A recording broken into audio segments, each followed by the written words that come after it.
گزشتہ دروس میں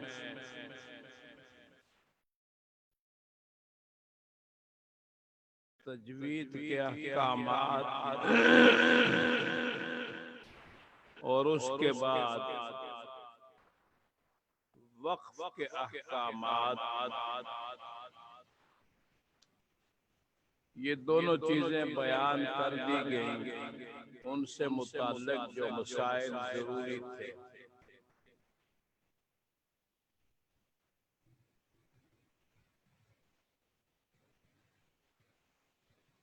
فوائد مکیہ میں ہمارے بالواسطہ شیخ حضرت علامہ مولانا قاری عبد الرحمن مکی رحمت اللہ علیہ نے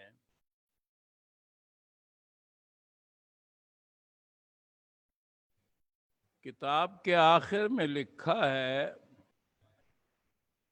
کہ قاری مقری کے لیے 4 علوم ضروری ہیں، ورنہ وہ قاری کہلانے کا حقدار نہیں ہے۔ ایک تو علم تجوید مکمل طور پر، وہ تو میں نے بڑی تفصیل کے ساتھ آپ کے سامنے بیان کر دیا، اور دوسرا علم فرمایا علم اوقاف،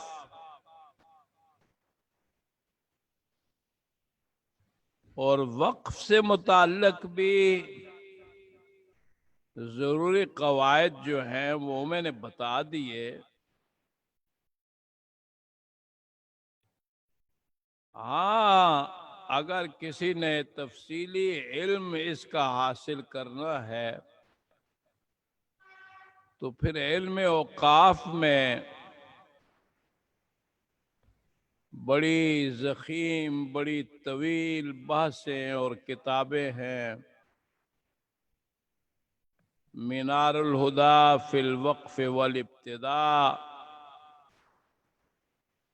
تمام قرآن مجید کے اوقاف، ان سے اس میں بحث کی گئی ہے۔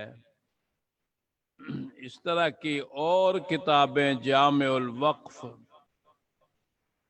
تفہیم الوقف، اس میں سے کچھ تو مدارس میں داخل نصاب ہیں اور کچھ کتابیں پڑھائی تو نہیں جاتی، لیکن بہرحال علماء ان سے استفادہ کرتے ہیں، قراء استفادہ کرتے ہیں۔ وقف سے متعلق ضروری قواعد بھی میں نے بیان کر دیے۔ فرمایا تیسرا علم جو ہے وہ علم رسم خط عثمانی ہے، اور چوتھا علم علم قراءات ہے۔ تو علم قراءات تو تجوید، روایت حفص رحمت اللہ علیہ کے پڑھ لینے کے بعد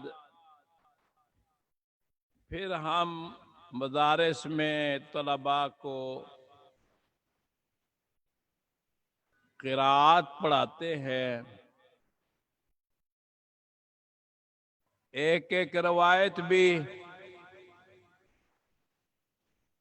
شروع میں قالون کی روایت پڑھا دی، پھر ورش کی پڑھا دی، پھر اس طرح، پھر اس کے بعد جمع الجمع میں بھی پڑھاتے ہیں، اور پھر اس میں جو کتابیں ہیں، شاطبیہ ہے، درہ ہے، طیبہ ہے، یہ کتابیں پڑھائی جاتی ہیں۔ علم رسم خط کا تعلق جتنے درجے میں تجوید کے ساتھ ہے، وہ قاف کے ساتھ ہے، تو کم از کم رسم خط عثمانی جو ہے اس کا علم حاصل ہونا چاہیے، اور کتابوں میں وہ ضروری قواعد لکھے ہیں۔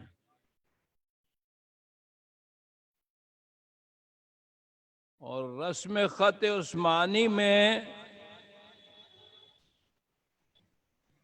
ایک تو یہ بیان کیا جاتا ہے کہ کلمہ دوسرے کلمے سے ملا کے کہاں لکھا ہوا ہے اور جدا کہاں لکھا ہوا ہے، اس لیے کہ جو دوسرے کلمے سے ملا ہوگا اس پر وقف نہیں کر سکتے۔ اسی لیے فوائد مکیہ میں جو وقف کی تعریف کی گئی ہے وہ یوں ہے کہ اخیر کلمہ غیر موصولہ پر سانس کو توڑ دینا۔ تو غیر موصولہ کا مطلب یہ ہے کہ جو مستقل جدا لکھا ہوا ہو۔ اب مثلا رب العالمین میں العالمین، اس میں ال پہ آپ وقف نہیں کر سکتے، اس لیے کہ ال تعریف کا کلمہ جو ہے یہ بعد والے کلمے سے موصول ہوتا ہے۔ جو غیر موصول ہوگا تو وقف اس پر ہوگا۔ اب ایک بحث تو یہ آپ کو معلوم ہونی چاہیے کہ کون کون سے کلمات مقطوع ہیں اور کون کون سے موصول ہیں، اور پھر رسم خط میں دوسری بات جو ہے وہ تائے تانیث سے متعلق ہے۔ تائے تانیث جو ہے، تانیث کی تا خصوصاً جو اس میں مفرد میں ہوتی ہے تو وہ عام طور پر وہ ہا کی شکل میں لکھی جاتی ہے۔ نعمہ، رحمہ، القارعہ،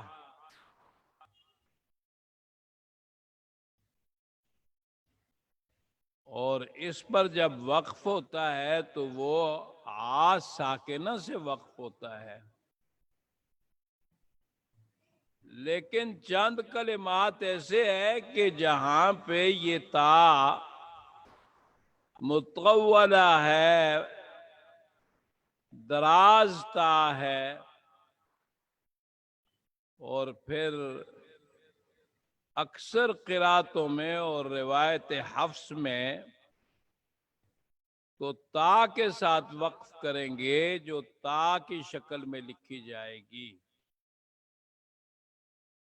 تو یہ معلوم ہونا کہ قرآن مجید میں تا کی شکل میں کہاں ہے،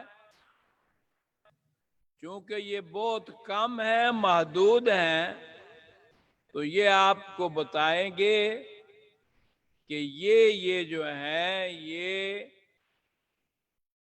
دراز تا کی شکل میں ہے، اور ان کے علاوہ باقی ہر جگہ جو ہیں وہ ہا کی شکل میں ہے، تاکہ آپ جہاں دراز تا کی شکل میں ہو تو اس پہ وقفاً غلطی سے بچ جائیں۔ تو رسم سے متعلق دو چیزیں تو یہ ہیں، اور تیسری چیز جو ہے وہ اثبات اور حذف ہے کہ بعض کلمے لکھے ہوئے تو ہیں لیکن پڑھنے میں نہیں آتے، اور بعض کلمات ایسے ہیں کہ جو لکھے ہوئے نہیں ہیں لیکن پڑھے جاتے ہیں۔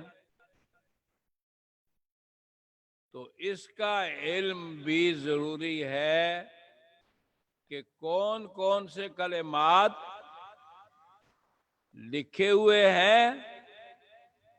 مثلاً ان میں الف ہے، الف لکھا ہوا ہے، پڑھا نہیں جاتا. نہیں لکھا ہوا، پڑھا جاتا ہے. یا ہے تو یا کہاں کہاں پر لکھی ہوئی ہے لیکن پڑھی نہیں جاتی، اور کہاں کہاں پر یا ہے کہ لکھی ہوئی نہیں ہے لیکن پڑھی جاتی ہے. تو اس کو اثبات و حذف کہتے ہیں. تو تجوید کی کتب میں ہم آپ کو رسم کے جو قواعد ہیں وہ صرف اسی قدر بتائیں گے. باقی جو رسم کا علم ہے وہ پورے کا پورا اس میں بڑی بڑی کتابیں ہیں.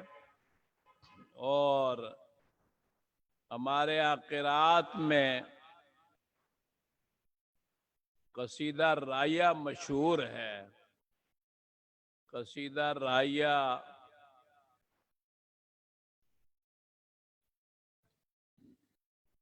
اس کا نام عقیلہ ہے. علامہ شاطبی رحمت اللہ علیہ نے ابو مردانی رحمت اللہ علیہ کی کتاب مقنے سے اشعار میں منتقل کیا ہے. عقیلہ اطراب القصائد تو رائیہ کے نام سے مشہور ہے. تو جب ہم قرات سبع پڑھاتے ہیں تو شاطبیہ کے ساتھ ساتھ رسم میں پورا قصیدہ رائیہ ضرور پڑھایا جاتا ہے. اور اس کی بہت سے حضرات نے شروح لکھی ہیں. عربی میں ہے، اشعار میں ہے، اور میں نے بھی اس کی شرح معانی الجمیلہ کے نام سے لکھی ہے. تو یہاں اب آج میں آپ کو صرف پہلی بحث مقطوع اور موصول کی بتاتا ہوں کہ کون کون سے کلمے مقطوع ہیں اور کون کون سے موصول ہیں. تو ضابطہ تو میں نے بتا دیا تھا کہ 2 حرفی کلمہ یا 2 سے زائد کلمہ مستقل جدا لکھا جاتا ہے. 1 حرفی کلمہ وہ دوسرے کلمے سے ملا کے لکھا جاتا ہے، اس کو موصول کہتے ہیں. لیکن اہل رسم نے بعض جگہوں میں 2 حرفی کلمہ جو ہے اس کو اس کے ساتھ 3 دوسرے کلمے کو ملا دیا، ملا کے لکھ دیا ہے جدا لکھنے کے بجائے. 1 حرفی کلمے کو بالکل الگ لکھ دیا حالانکہ اس کو ملا کے لکھنا تھا. تو اب وقفاً آپ نے جو دوسرے کلمے سے ملا کے لکھا ہوا ہے اس پہ آپ وقف نہیں کر سکتے. تو یہ بحث مقدمۃ الجزریہ میں تو بڑی تفصیل سے مقطوع و موصول کی آتی ہے. اور علامہ جزیر رحمت اللہ علیہ فرماتے ہیں فَقْطَعَ بِعَشْرِ كَلِمَاتٍ اللہ ما ملجأ ولا الہ الا.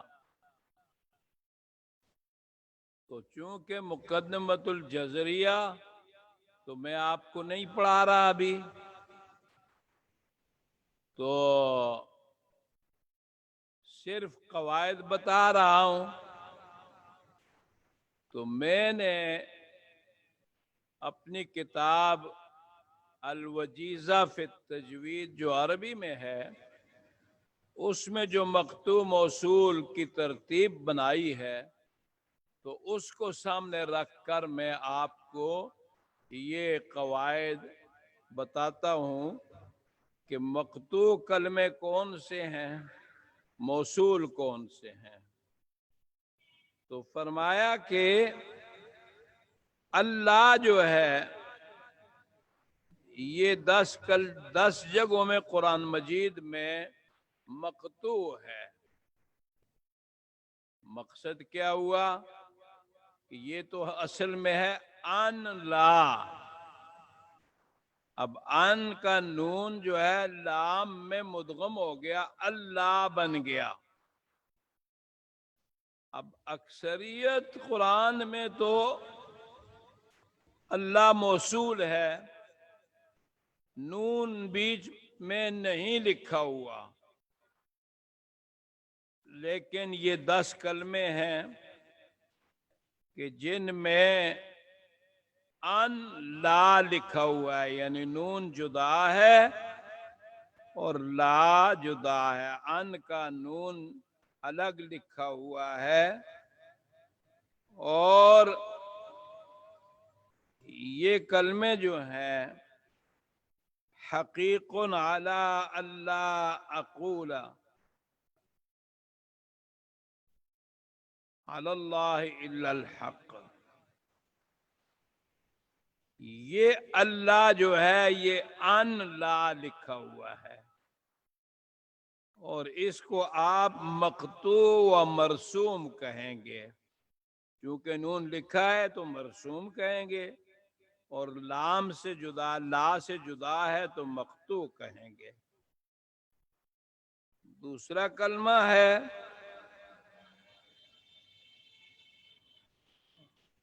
اللہ یقول علی اللہ الا الحق، یہ کلمے دو ہیں،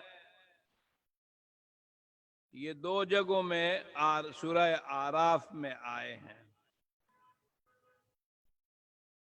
تیسرا کلمہ اللہ ملجأ من اللہ، یہ سورہ توبہ میں ہے، اور چوتھا کلمہ اللہ تشرک بی شیئا، سورہ حج میں۔ پانچواں کلمہ اللہ تفسدوا فی الارض، یہ سورہ ہود میں ہے۔ چھٹا کلمہ اللہ تعبدوا الشیطان، یہ کلمہ سورہ یاسین میں ہے۔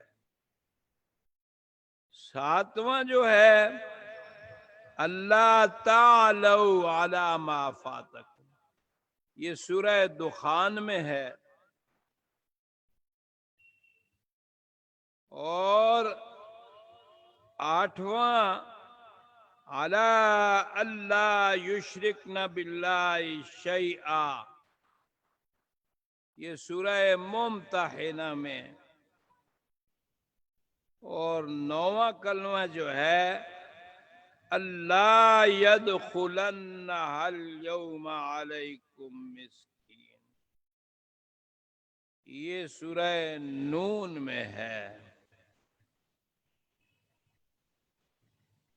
اور ایک کلمہ جو ہے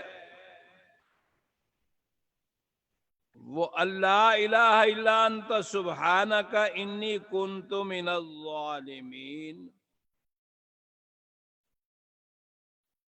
اس میں ان جو مفتوحہ ہے یہ لا نافیہ کے ساتھ بعض قرآنوں میں موصول ہے اور بعض میں یہ مقطوع ہے۔ اب یہ ایک مسئلہ اس میں یہ ذہن میں رکھیں کہ اگر وقف کی ضرورت پڑے تو ان کلمات میں تو ان پہ آپ وقف کر سکتے ہیں، لیکن ان کے علاوہ باقی کہیں بھی اللہ جہاں آئے تو ان پہ وقف نہیں کریں گے۔ ایک دوسرا مسئلہ فوائد مکیہ میں بیان ہوا ہے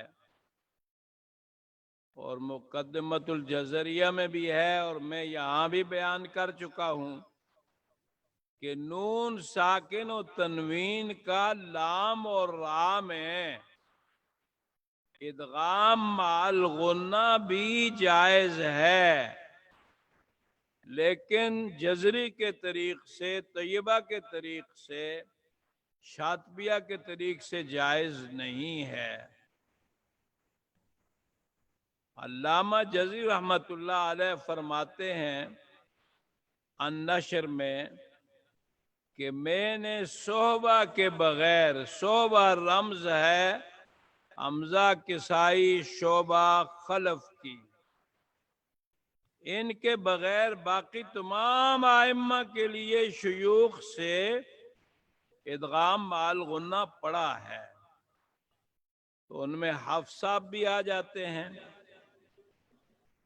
فرماتے ہیں اگرچہ اب یہ متروک ہے لیکن بہرحال ہے، صحیح ہے، لیکن اگر آپ ادغام مع الغنہ لام میں کریں گے نون کا، تو شرط یہ ہے کہ نون مرسوم ہو، لکھا ہوا ہو، مقطوع ہو، تو ان 10 کلموں میں تو آپ ان لا ادغام مع الغنہ کر سکتے ہیں۔ ان کے علاوہ باقی جتنے اللہ آئیں گے تو ان میں آپ ادغام مع الغنہ نہیں کر سکتے۔ یہ مقطوع اور موصول کی بحث میں 10 کلمات آپ کو بتائے کہ اللہ جو ہے یہ مقطوع 10 کلمات میں ہے۔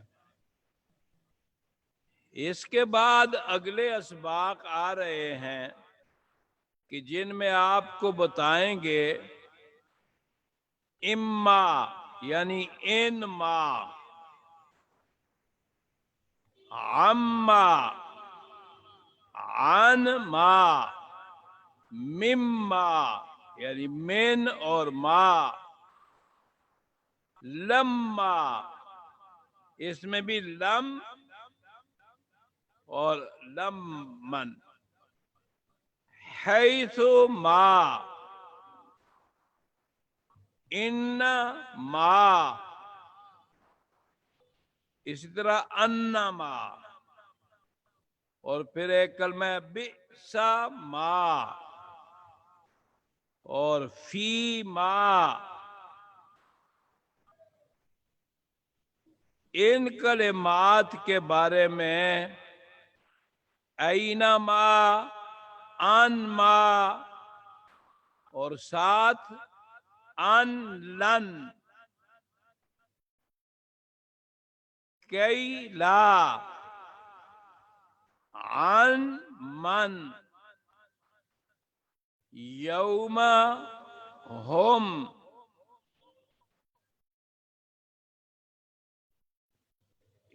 یہ بتائیں گے کہ یہ کہاں کہاں پر یہ کلمات مقطوع ہیں، جدا لکھے ہوئے ہیں،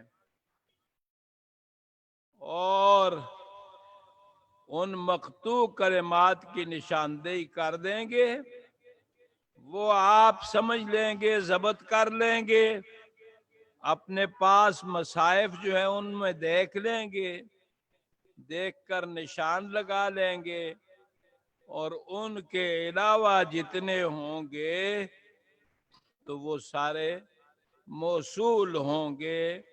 یہ مقطوع اور موصول کی بحث ہے جس میں یہ چیزیں آپ کو بتائی جائیں گی۔ پھر اس کے بعد دوسری چیز جو ہے وہ میں نے بتایا اثبات اور حذف سے متعلق ہے، اور تیسری چیز جو ہے وہ تائے تانیث سے متعلق ہے۔ رسم میں آپ کو اتنے ہی قواعد یہاں تجوید کی کتابوں میں بتائے جاتے ہیں، اور انشاءاللہ یہ آئندہ اسباق میں ان پر بحث کی جائے گی۔ وآخر دعوانا الحمد للہ رب العالمین۔